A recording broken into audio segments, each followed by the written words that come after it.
नमस्कार। आप हमारे चैनल पे पहली बार आए हैं दोस्तों, तो चैनल को सब्सक्राइब करके ऑल बटन ज़रूर प्रेस कर लीजिएगा। कहानी अच्छी लगे तो लाइक कमेंट शेयर भी कर दीजिएगा। तो चलिए आज की कहानी शुरू करते हैं।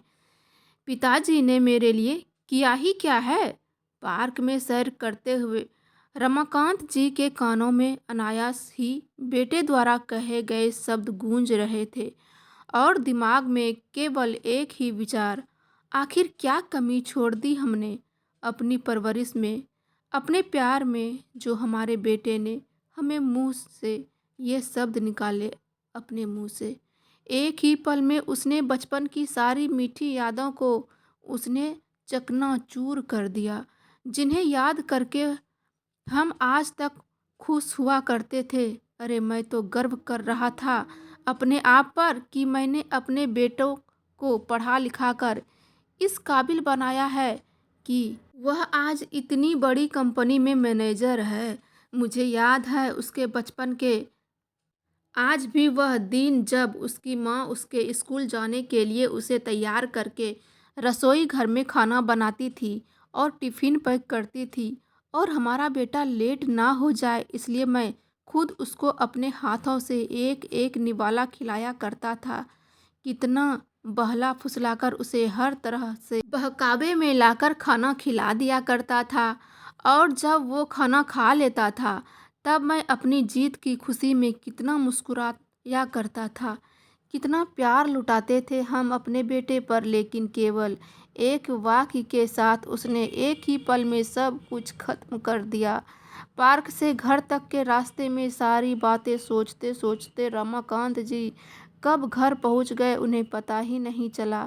पर पहुंचकर न्यूज़पेपर उठाते हुए अपनी पत्नी को आवाज़ लगाई, अरे जानकी, एक कप चाय तो लेकर आओ, आज बहुत थक गया हूँ।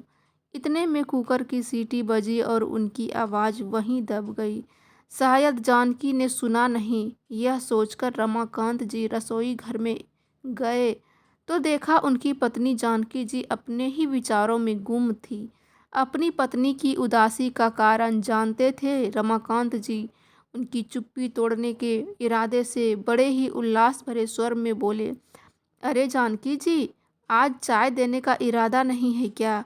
एकाएक अपने सोच विचार में मग्न जानकी जी अपने पति की आवाज़ सुनकर जैसे झटका सा खा गई और उन्हें देखते ही तुरंत बोली, अरे आप आ गए, मैं आपका ही इंतज़ार कर रही थी।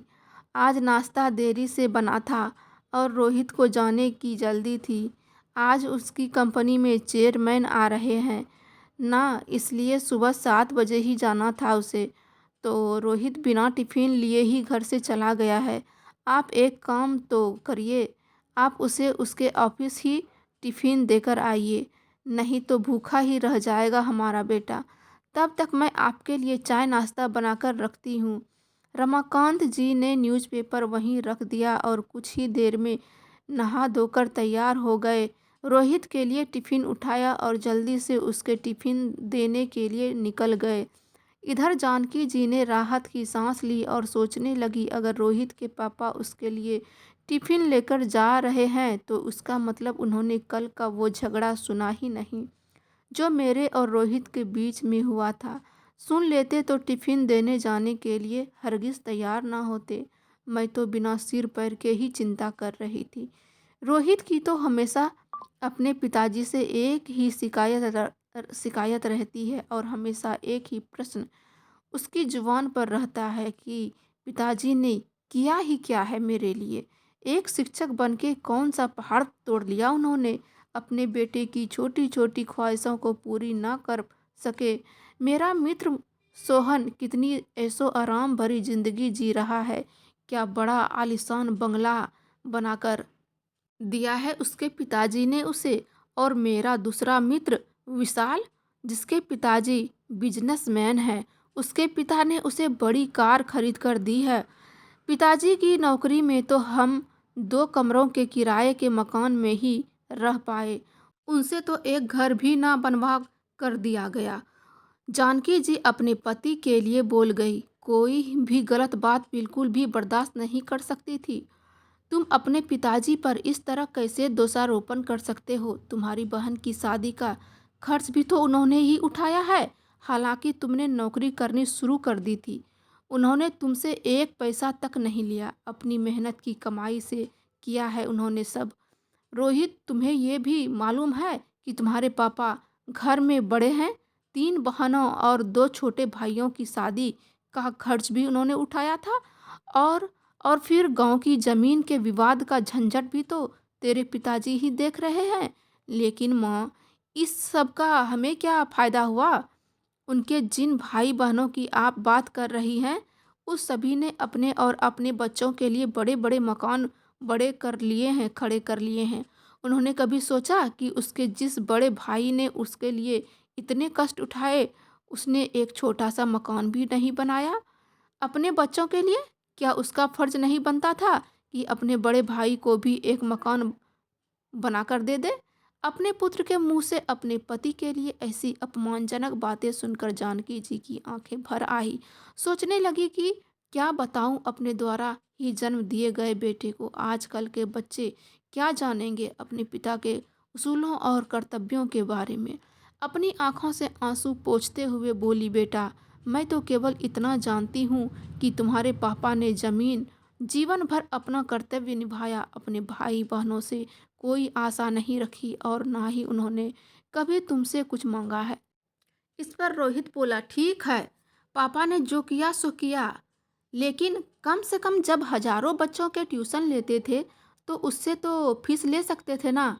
अगर उस समय उन्होंने अपने बच्चों के बारे में भी सोचा होता तो आज हमारा रहन सहन भी मेरे मित्रों के जैसा होता। आजकल के शिक्षकों को देखो, बड़े बड़े बंगले खड़े कर लिए हैं उन्होंने और शानदार गाड़ियों में घूमते हैं। तुम्हारी बात सही है बेटा, लेकिन तुम्हारे पापा के कुछ उसूल थे। उनके लिए ज्ञान प्रदान करने का महत्व व्यवसाय से कहीं बढ़कर था। उसके इन्हीं उसूलों के कारण वे दूर दूर तक जाने जाते थे। कितनी प्रसिद्ध होती थी तुम्हारे पिताजी की प्रसिद्धि। कितने पुरस्कार मिले उन्हें, कितनी इज्जत की जाती थी उनकी। लेकिन यह सब बातें तुम्हारी कल्पना से बाहर है बेटा, तुम यह सब नहीं समझोगे। इस पर रोहित नाराज होते हुए बोला, क्या चाटना है इसे, उन पुरस्कारों को माँ? ऐसे पुरस्कारों से घर नहीं बनते। वो सामने देखिए, पड़े हैं उसके पुरस्कार धूल खाते हुए। कोई नहीं पूछता ऐसे पुरस्कारों को आज के ज़माने में। और जिस इज्जत की बात कर रही है ना, क्या इस इज्जत हमें मकान, ये इज्जत बना देगी मेरी मकान? इतने में दरवाजे पर दस्तक सुनाई दी। रोहित ने दरवाज़ा खोला तो सामने रमाकांत जी खड़े थे। देखते ही रोहित सकपका गया और सोचने लगा कि कहीं उसके पिताजी ने उसकी बातें सुन तो नहीं ली। हालांकि रमाकांत जी ने सब कुछ सुन लिया था, लेकिन वे कुछ बोले बिना ही अंदर चले गए और माँ बेटे की बहस वहीं पर समाप्त हो गई। यह था जानकी जी और रोहित का कल का झगड़ा, जिनको लेकर जानकी जी परेशान थी। रमाकांत जी ने टिफिन को साइकिल पर लटकाया और तपती धूप में रोहित की कंपनी में जाने के लिए निकल पड़े। 7 किलोमीटर दूर कंपनी तक पहुंचते पहुंचते उनका दम फूल गया था।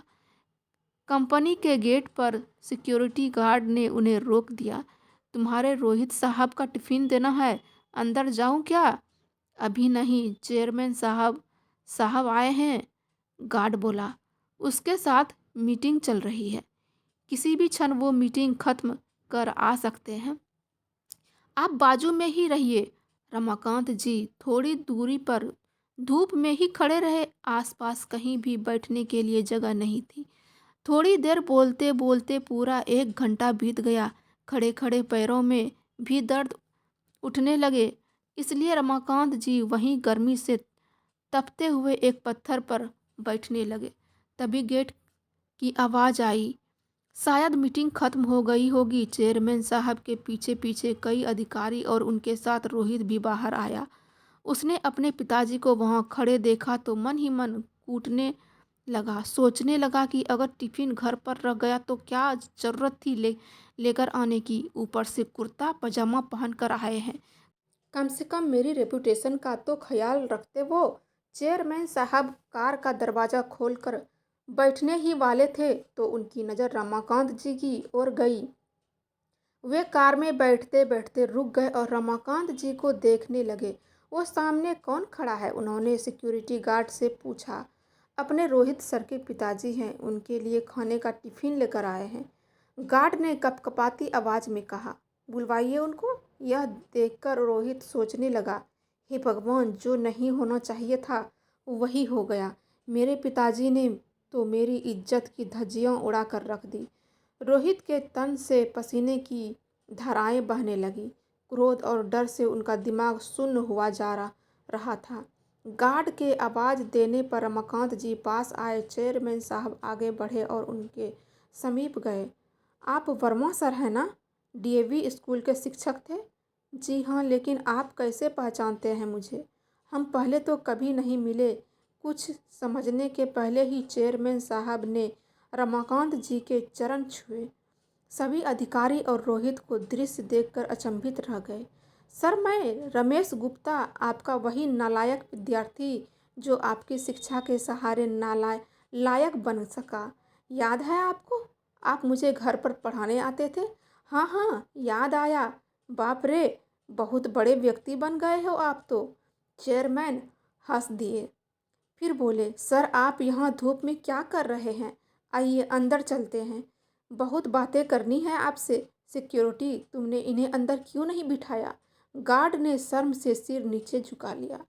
उन्हें डांटते देखकर रमाकांत जी बोले, उनकी कोई गलती नहीं है सर, आपकी मीटिंग चल रही थी।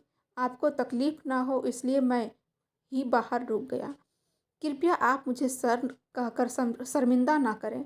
चेयरमैन ने हाथ जोड़कर विनती की। यह सब देखकर रोहित की हैरानी का ठिकाना न रहा। चेयरमैन साहब ने रमाकांत जी का हाथ अपने हाथ में लिया और उनको अपने आलीशान चैम्बर में ले गए।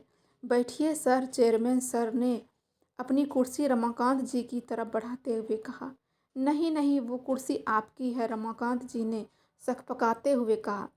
सर, आपके कारण वो कुर्सी मुझे मिली है तो पहला हक आपका है। चेयरमैन साहब ने ज़बरदस्ती से उन्हें अपनी कुर्सी पर बिठाया। रोहित और चेयरमैन सर आप असिस्टेंट दोनों इस दृश्य को बड़ी हैरानी से देख रहे थे।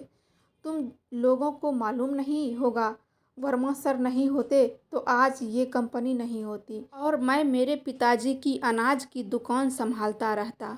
स्कूल समय में मैं बहुत ही डब्बू विद्यार्थी था। जैसे तैसे मुझे 9वीं कक्षा तक पहुंचाया गया। शहर की सबसे बड़ी क्लासेस में मुझे एडमिशन दिलाया गया, परंतु मेरा ध्यान कभी पढ़ाई में नहीं लगा। उस पर अमीर बाप की औलाद पूरा दिन मौज मस्ती और मारपीट करना, शाम की क्लासेस से बंक मार कर मूवी देखना, यही मेरा शौक था। माँ को वो सहन नहीं होता। उस समय वर्मा सर कड़े अनुशासन और सर्वश्रेष्ठ शिक्षक के रूप में बहुत प्रसिद्ध थे। माँ ने उसके पास मुझे पढ़ाने की विनती की, परंतु सर के छोटे से घर में बैठने के लिए जगह ही नहीं थी, इसलिए सर ने पढ़ाने में असमर्थता दर्शाई। माँ ने उसके लिए विनती की और हमारे घर आकर पढ़ाने के लिए मुँह मांगी फीस का बोला। सर ने फीस के लिए मना कर दिया, परंतु अनेक प्रकार की विनती करने पर घर आकर पढ़ाने को तैयार हो गए। पहले दिन सर आए और मैं हमेशा की तरह मैं शैतानी करने लगा। सर ने मेरी अब अच्छी तरह से धुलाई कर दी। उस धुलाई का असर ऐसा हुआ कि मैं चुपचाप बैठने लगा। तुम्हें बता दूं रोहित, पहले हफ्ते में ही मुझे पढ़ाई में रुचि जागृत हो गई। तत्पश्चात मुझे पढ़ाई के अतिरिक्त कुछ भी सूझता ही नहीं। सर इतना अच्छा पढ़ाते थे। अंग्रेजी, गणित, विज्ञान जैसे विषय जो मुझे कठिन लगते थे वो अब सरल लगने लगे थे।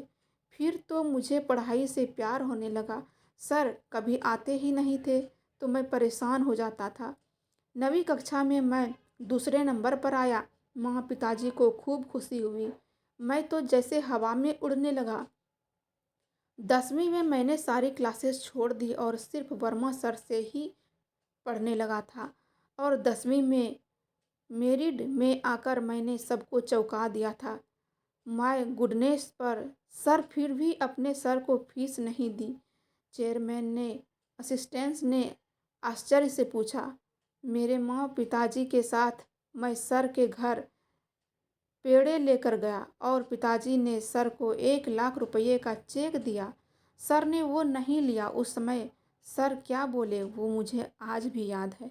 सर बोले, मैंने कुछ भी नहीं किया है, आपका बेटा ही बुद्धिमान है।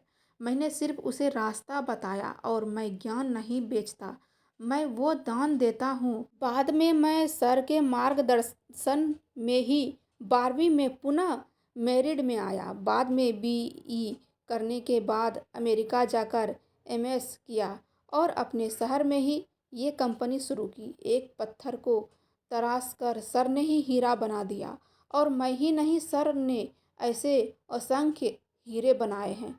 सर आपको कोटि कोटि प्रणाम। चेयरमैन साहब ने अपनी आंखों में आए आंसू रुमाल से पोंछे। परंतु ये बात तो अद्भुत ही है कि बाहर शिक्षा का और अज्ञानदान का बाजार भरा पड़ा है, लेकिन फिर भी सर ने 1 रुपया भी नहीं लिया। न लेते हुए हजारों विद्यार्थियों को पढ़ाया, न केवल पढ़ाए पर उसमें पढ़ने की रुचि भी जगाई। यह सुनकर रमाकांत वर्मा जी तरफ देखकर चेयरमैन के असिस्टेंट ने कहा, वाह सर, मान गए आपको और आपके आदर्श को। अरे मेरे वर्मा सर उसूलों के बहुत पक्के हैं, पैसों और मान सम्मान के भूखे भी नहीं हैं।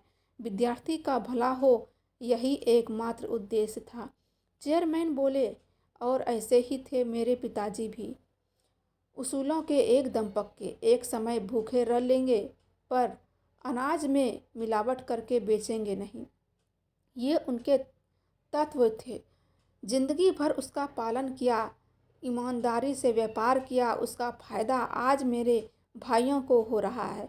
बहुत देर तक कोई कुछ भी नहीं बोला। फिर चेयरमैन ने रमाकांत जी से पूछा, सर आपने मकान बदल दिया या उसी मकान में रहते हैं? उसी पुराने मकान में रहते हैं सर, रमाकांत जी के बदले में रोहित ने ही उत्तर दिया। उस उत्तर के पिताजी के प्रति छिपी नाराजगी चेयरमैन साहब की समझ में आ गई।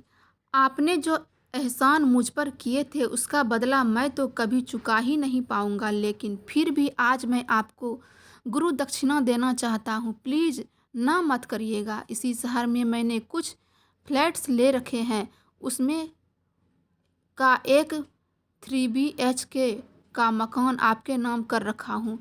क्या? रमाकांत जी और रोहित दोनों आश्चर्यचकित रूप से बोले, नहीं नहीं, इतनी बड़ी गुरु दक्षिणा नहीं चाहिए मुझे। रमाकांत जी आग्रहपूर्वक बोले। चेयरमैन साहब ने रमाकांत जी के हाथ को अपने हाथ में लिया। सर प्लीज़ ना मत करिए और मुझे माफ़ करें कि काम की अधिकता में आपकी गुरु दक्षिणा देने में पहले ही बहुत देर हो चुकी है। उसके बाद चेयरमैन सर ने सभी के लिए चाय मंगवाई, रमाकांत जी से ढेर सारी बातें की और उसके चरण स्पर्श करके आदर सहित उन्हें विदा किया। जब रमाकांत जी चले गए तो चेयरमैन ने रोहित से पूछा, रोहित तुम्हारी शादी हो गई है क्या? नहीं सर, पक्की हो गई है और जब तक रहने को अच्छा घर नहीं मिल जाता तब तक शादी नहीं हो सकती। ऐसी शर्त मेरे ससुर जी ने रखी हो है। अभी तक शादी की डेट फिक्स नहीं की तो फिर हॉल भी बुक नहीं किया। चेयरमैन ने फ़ोन उठाया और किसी से बात करने लगे। समाधान कारक चेहरे से फ़ोन रखकर धीरे से बोले, अब चिंता की कोई बात नहीं है, तुम्हारे मैरिज गार्डन का काम हो गया। हेरिटेज लॉन्स तो मालूम ही होगा सर, वो तो बहुत महंगा है। अरे तुम्हें कहाँ पैसे चुकाने हैं, सर के सारे विद्यार्थी सर के लिए कुछ भी कर सकते हैं। सर के बस एक आवाज़ देने की बात है, परंतु सर तत्वनिष्ठ हैं, वैसा करेंगे भी नहीं। इस लॉन्स का मालिक भी सर का ही विद्यार्थी है। उसे मैंने सिर्फ बताया, सिर्फ हॉल ही नहीं, भोजन सहित संपूर्ण शादी का खर्चा भी उठाने की जिम्मेदारियां ली है उसने, वो भी स्वखुशी से। तुम केवल तारीख बताओ। बहुत बहुत बधाई सर, रोहित अत्यधिक खुशी से हाथ जोड़कर बोला। धन्यवाद मुझे नहीं, तुम्हारे पिताजी को दो रोहित, ये सब उनके उसूलों का ही परिणाम है। और मुझे एक वचन दो रोहित, सर के अंतिम सांस तक तुम उन्हें अलग नहीं करोगे और उन्हें कोई दुख भी नहीं दोगे। मुझे जब भी मालूम चला कि तुम उसे परेशान कर रहे हो तो ना केवल इस कंपनी से निकाल दूंगा बल्कि पूरे शहर भर के किसी भी स्थान पर नौकरी करने लायक नहीं छोड़ूंगा। ऐसी व्यवस्था कर दूंगा। चेयरमैन साहब कठोर शब्दों में बोले। नहीं सर, मैं वचन देता हूँ वैसा कुछ भी नहीं होगा, रोहित हाथ जोड़कर बोला। शाम को जब रोहित घर आया तब रमाकांत जी किताब पढ़ रहे थे। जानकी जी पास ही बैठी हुई चावल के कंकड़ निकाल रही थी। रोहित ने बैग रखा और रमाकांत जी के पांव पकड़कर बोला, पापा मुझसे गलती हो गई, मैं आपको आज तक गलत समझता रहा। मुझे पता ही नहीं था पिताजी कि आपके उसूलों का इतना महत्व है, आपका व्यक्तित्व इतना महान है। कल ही मैंने आपके बारे में माँ को कितना अनाप शनाप बोला, आप नहीं जानते इसके लिए भगवान मुझे कभी माफ़ नहीं करेगा।